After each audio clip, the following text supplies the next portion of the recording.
I was disappointed that the majority leader sent all of us home for a 3-day weekend when, frankly, we should have stayed and just bore down on these two subjects and hammered it out. I frankly think if we would all focus on this, confront our differences, vote a series of amendments, we could get these done fairly quickly. So let's put it another way. While a lot of Americans are already hurting, at least Congress is fighting over what to do. A House bill intended to help people with their losses, hammered through by Speaker Nancy Pelosi after a week of negotiations with the White House and a positive tweet by the president, of all things, is getting picked over by Republican members of the U.S. Senate.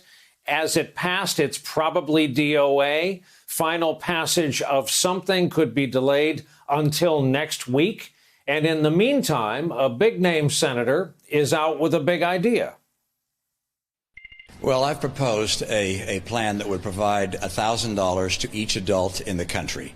And that would be something which would allow them to help meet short-term needs, but also encourage the economy as well. But a lot of folks are hurting right now and will be hurting as a result of the slowdown in the economy. And this is a way to help those families. Here with us for more, Robert Costa, national political reporter for The Washington Post and, of course, moderator of Washington Week on PBS.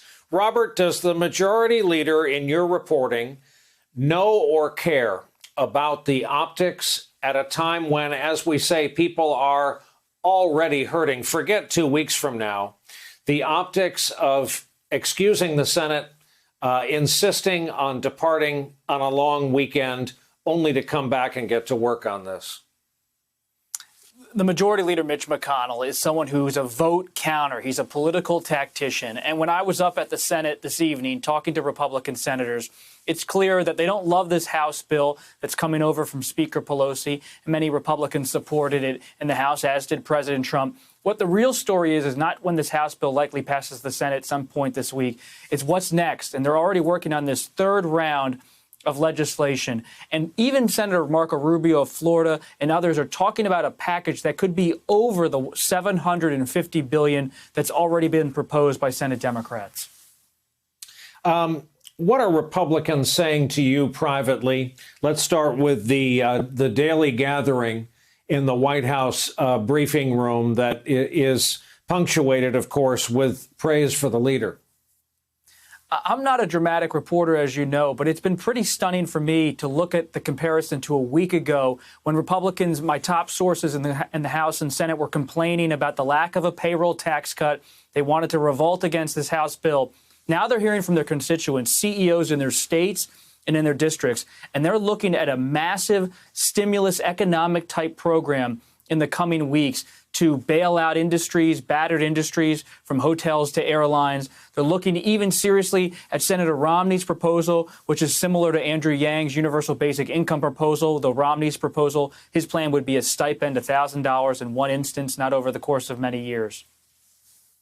So to the undramatic Mr. Costa, I ask this. It sounds like some folks do get that this has the power to reshape, this crisis has the power to reshape parts of this country economically for a good long while.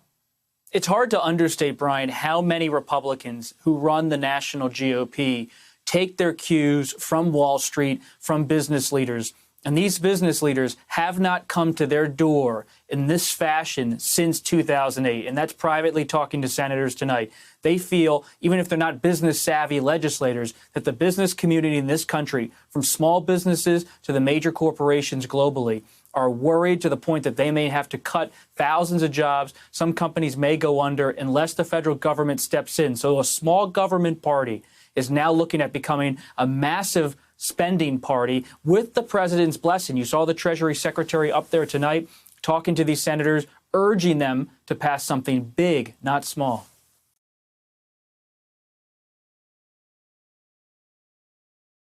Hey there, I'm Chris Hayes from MSNBC. Thanks for watching MSNBC on YouTube. If you want to keep up to date with the videos we're putting out, you can click subscribe just below me or click over on this list to see lots of other great videos.